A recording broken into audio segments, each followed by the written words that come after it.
ہے کہ ایک معذور آدمی جب بیٹھ کر نماز پڑھے گا تو اس کا سنت طریقہ کیا ہوگا؟ اس حوالے سے احادیث کا ریفرنس بھی بیان کر دیں۔ دیکھیں، قرآن میں یہ ٹاپک کئی دفعہ ڈسکس ہوا ہے، لا یکلف اللہ نفسا الا وسعہا۔ اللہ تعالیٰ کسی جان کو پہ اس کی حیثیت سے بڑھ کر بوجھ نہیں ڈالتا، جتنی اس کی کمپیٹنسی ہے نا سہنے کی۔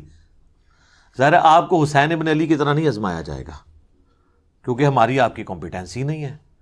ان کو اس لیے آزمایا گیا کہ ان کے اس عہدے کو جسٹیفائی کرنا تھا کہ جنتی نوجوانوں کے سردار ہیں، جو جامعہ ترمذی میں حدیث ہے۔ تو آپ کو تو چھوٹی موٹی آزمائش میں ہی ڈالا جائے گا نا۔ تو اس آیت کے تحت اگر کوئی مجبوری ہے تو اس مجبوری میں اللہ تعالیٰ ٹالریٹ کرتا ہے معاملات کے اندر۔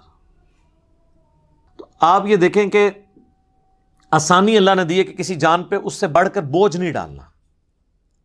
اور اس میں یہاں تک کہ صحیح بخاری میں نبی علیہ السلام نے فرمایا کہ نماز کھڑے ہو کر ادا کرو، اور اگر کھڑے ہونے کی استطاعت نہ ہو، کمزوری کی وجہ سے، بڑھاپے کی وجہ سے، معذوری کی وجہ سے، مجبوری کی وجہ سے، تو بیٹھ کے پڑھو، اور اگر بیٹھ کے نہیں پڑھ سکتے تو کروٹ پہ لیٹ کے پڑھ لو، نماز چھوڑنی نہیں۔ لیکن پھر صحیح بخاری میں حدیث ہے کہ جو کھڑے ہو کے نماز پڑھتا ہے نا، اس کو جو ثواب ملتا ہے نا، بیٹھ کے پڑھنے والے کو اس سے آدھا ملتا ہے، اور لیٹ کے پڑھنے والے کو اس سے بھی آدھا ملتا ہے۔ حتیٰ کہ صحیح مسلم میں حدیث ہے کہ نبی علیہ السلام ایک دفعہ بیٹھ کے نماز پڑھ رہے تھے، تو ایک صحابی آئے، انہوں نے حضور کے ماتھے پہ ہاتھ رکھا بخار چیک کرنے کے لیے۔ تو آپ فرمائے یہ کیا کر رہے ہیں؟ تو انہوں نے کہا یا رسول اللہ میں چیک کر رہا ہوں آپ کی طبیعت، کیونکہ آپ بیٹھ کے نماز پڑھ رہے ہیں۔ تو آپ نے فرمایا کہ، اور آپ نے ہی فرمایا ہے کہ بیٹھ کی نماز پڑھنے کا ثواب آدھا ہے، تو آپ نے فرمایا کہ یہ بات بالکل درست ہے، لیکن مجھے اللہ تعالیٰ بیٹھ کی حالت میں نماز میں بھی پورا ثواب دیتا ہے۔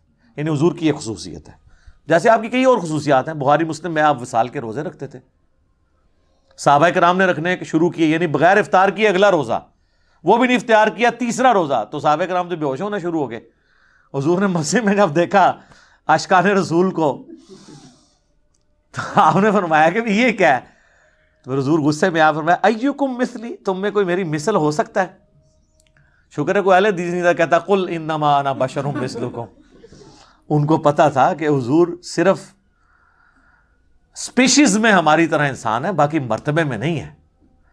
حضور جب کہہ رہے ہیں تم میں کون میری مثال ہے، تو کسی نے نہیں کہا یا رسول اللہ ہم آپ کی مثل ہی ہیں اور آپ ہماری مثل ہیں، نہیں۔ حضور علیہ السلام یعنی ایز اے سپیشیز انسان تھے، آپ کے مرتبے کو تو کوئی سوچ نہیں سکتا۔ بخاری مسلم میں آتا ہے میں پیٹھ کے پیچھے بھی ایسے ہی دیکھتا ہوں جس طرح سامنے دیکھتا ہوں، یعنی آنکھ نہیں ہے، پھر بھی ہمیں تو اس سے آگے نہیں نظر آتا، حضور کو پیچھے بھی نظر آتا تھا۔ بخاری مسلم دونوں میں حدیث ہے، نماز کسوف پڑھائی، سورج کی نماز، آپ نماز میں چند قدم آگے گئے، پھر آپ نے یوں ہاتھ بلند کیا، پھر واپس۔ صحابہ نے کہا ہم نے آپ کو آج نماز میں ایسا عمل کرتے دیکھا جو پہلے نہیں دیکھا، یعنی کہ نماز کا حصہ ہے۔ تو آپ نے فرمایا نہیں، مجھے اللہ تعالیٰ نے جنت دکھائی اور میں نے اس میں ایک انگوروں کا گوشہ دیکھا، میں نے ارادہ کیا میں اسے توڑ دوں، اگر توڑ لیتا پھر تم کھاتے رہتے، کیوں؟ جنت کو فنا نہیں ہے، جیسے ہی ایک دانہ توڑنا تھا واپس ایک دانہ آ جانا سی، جنت ختم نہیں نہ ہو سکتی۔ پھر میں نے اس کو ارادے کو ترک کر دیا۔ تو اب کسی صحابی نے کہا یا رسول اللہ ہمیں تو کچھ نظر نہیں آیا، ٹھیک ہے۔ ویسے شیخ عبدالقادر جنانی اور بزرگوں کے بارے میں کہتے ہیں این جوتے دیکھتے سن جناب وہ فلانی شاہ تھلے دیکھتے ہیں ستوں زمینہ تیل بھی کراس، تیل پھر بھی سر ایڈون نہیں دریافت کیتا ہے، بزرگ نے نہیں دریافت کیتا، اس طرح نہیں ہوتا۔ تو وہ باتیں بنی نہیں صرف، تو نبی علیہ السلام کی ایک خصوصیات ہیں، تو اس میں آپ کا بیٹھ کے نماز پڑھنا۔ تو عام بندے نے بیٹھ کے نماز پڑھنی ہے جب، تو مجبوراً، اور نفلی نماز بغیر مجبوری کے بھی بیٹھ کے پڑھے، ثواب آدھا ہوگا، نماز ہو جائے گی۔ فرض نماز بیٹھ کے نہیں ہوگی جب تک کہ آپ کی مجبوری بہت بڑے لیول کی نہ ہو کہ آپ کھڑے نہیں ہو سکتے۔ اسی لیے بخاری مسلم میں آتا ہے کہ نبی علیہ السلام فرض نماز کے لیے سواری سے نیچے اترتے تھے اور نماز پڑھتے تھے زمین پہ قبلہ رخ کا اہتمام کر کے کھڑے ہو کے، اور نوافل قیام اللیل، تہجد اور وطر بھی، جو سب سے تاکیدی سنت ہے، سنت موقدہ سے بھی بڑھ کے، وہ آپ وطر کی حد تک بھی سواری کے اوپر پڑھتے تھے۔ اور عبداللہ ابن عمر کہتے ہیں حضور اس چیز کی بھی پرواہ نہیں کرتے تھے کہ سواری کس طرف مڑ رہی ہے، یعنی تعبیر جو آپ کا استقبال قبلہ ہے وہ نفلی نماز کے لیے ضروری نہیں ہے، اور سواری پہ بیٹھ کے پڑھتے تھے۔ قبلہ رخ کا بھی اہتمام ضروری نہیں ہے نفلی نماز کے لیے، فرض زمین پہ اتر کے پڑھنا۔ حتیٰ کہ وہ کہتے ہیں کہ نبی علیہ السلام اس سواری پہ نماز پڑھتے ہوئے سر کے اشارے سے سجدہ اور رکوع کرتے تھے۔ اور ابو داؤد میں آگے تفصیل ہے کہ آپ رکوع کے لیے تھوڑا سا سر جھکاتے اور سجدے کے لیے تھوڑا زیادہ، یعنی آپ سجدہ کرتے ہی نہیں تھے نہ رکوع کرتے تھے، بلکہ سر کے اشارے سے، یعنی ایسے نماز بیٹھ کے پڑھ رہے ہیں نا، رکوع کے لیے یوں، سجدے کے لیے یوں. یہ ان لوگوں کے لیے جو سجدے تک پہنچ نہیں سکتے. اگر کوئی پہنچ سکتا ہے تو قیام بے شک کرسی پہ بیٹھ کرے، باقی ساری نماز سجدے تک. جو نہیں کر سکتا وہ لوگ جو ہے نا ایسے سپر مین بنے ہوئے ہوتے ہیں، اور وہ سامنے انہوں نے پھٹے بھی لگائے ہوتے ہیں کرسیوں کے اوپر، نہ اس کے اوپر سجدہ کر رہے ہوتے ہیں. یہ حرام ہے، خلاف سنت ہے. بیٹھ کے نماز جب اشارے سے ہو، بیٹھ کے نماز ہوتی اشارے سے ہے، الا یہ کہ آپ نیچے تک جا نہ سکے تو آپ یوں کریں گے، یوں کریں گے. رکوع آپ یوں کریں گے، سجدہ یوں کریں گے. صلی اللہ علیہ وآلہ وسلم. ہم ایک اذان کا جواب انشاءاللہ بعد میں دے لیں گے، ایک وقت میں ایک کافی ہے. تو یہ آپ کے بیٹھ کے نماز کا طریقہ ہے. صحیح بخاری میں آتا ہے کہ حضرت عبداللہ بن عمر کے ساتھ ایک شخص نے نماز پڑھی، وہ تشہد میں بیٹھا تو چوکڑی مار کے 4 زانوں بیٹھ گیا، آلتی پالتی مار کے نا. تو سلام پھیر کے انہوں نے کہا یہ تو کیا کر رہا ہے؟ ان کا جی حضرت میں نے آپ کو بھی دیکھا ہے اس طرح. ان کا نبی الاسلام نے تو ہمیں یہ حکم فرمایا کہ ہم دایاں پاؤں کھڑا کریں، بائیں پہ بیٹھیں. تو جو تو نے مجھے دیکھا ہے نا، وہ اس لیے کہ میرے پاؤں میں درد تھا، میں اس طرح بیٹھ نہیں سک رہا تھا، میرے پاؤں میرا وزن اٹھا نہیں سک رہے تھے، تو میں نے مجبوراً آلتی پالتی مار کے بیٹھا ہوں. تو یہ بعض لوگ جب بیٹھ کے نماز پڑھتے ہیں، بعض لوگ آلتی پالتی مار کے بھی بیٹھتے ہیں. نہیں، بیٹھ کے جب آپ نے نماز زمین پہ بیٹھ کے پڑھنی ہے تو تشہد کی حالت میں بیٹھ کے نماز پڑھنی ہے. ٹھیک ہے.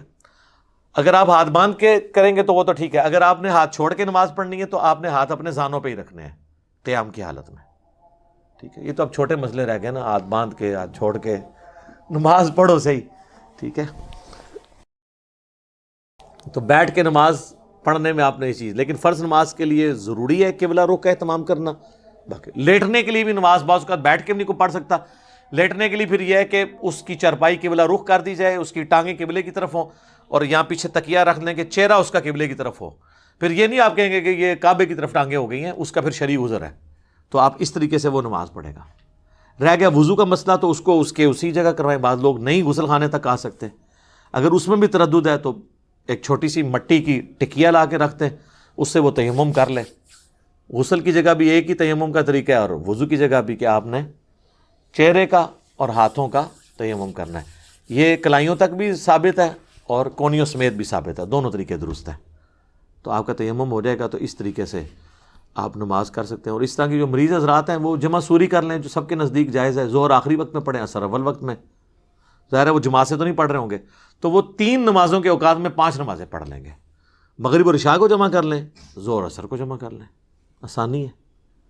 تو یہ ساری ثانیہ وہ اویل کریں. لیکن یہ بڑی حیران کن بات ہے، میں نے کئی بوڑھے لوگ دیکھے ہیں جو مسجد کے دروازے پہ آدھا گھنٹہ کھڑے ہو کے پالیٹکس ڈسکس کرتے ہیں، اپنے گھر والوں کی، اپنی یعنی جو بہویں ہیں ان کی برائیاں بیان کرتے ہیں، یا اپنے بیٹوں کی نافرمانیاں ڈسکس کرتے ہیں. اور جیسے ہی مسجد میں جاتے ہیں نا، وہاں بیٹھ کے نماز پڑھتے ہیں. کہتے ہیں جی گوڈے نہیں کام کرتے. یہ کیڑے گوڈے نے جڑے باہر کام کر رہے سن اندر نہیں کر رہے، انہیں فولڈ نہیں ہوتے. تو فولڈ تو آپ نے اندر بھی نہیں کرنے، آپ کھڑے ہو کے نماز پڑھیں نا ساری. اگر آپ آدھا گھنٹہ کھڑے ہو کے گپے مار سکتے ہیں تو 5 منٹ حنفیوں کے 4 فرض نہیں پڑھ سکتے. زیادہ تر حنفی ہوتے ہیں نا بابے تو حنفی نے، ظاہر ہے اس زمانے تے قرآن و حدیث دے ترجمے نہیں سن ہوئے ہوئے. تو 5 منٹ کی آپ کی نماز ہوتی ہے. فجر کی ہو وہ بھی 5 منٹ کی، ظہر کی بعض کا 4.5 منٹ کی بھی ہو جاتی ہے. تو آپ کھڑے ہو کے نماز پڑھ لیں ساری نماز، رکوع اور سجدے اشاروں سے کریں. لیکن کرسی پہ آپ بیٹھیں گے نماز نہیں ہوگی. اور یہ حنفی بتاتے ہیں اپنی پبلک کو کہ یہ کام نہیں کرنا. بیٹھ کے نماز فرض نماز نہیں ہوتی، نفلی نماز ہو جاتی ہے، وہ آپ جتنی مرضی پڑھیں. ٹھیک ہو گیا جی؟ جزاکم اللہ خیر.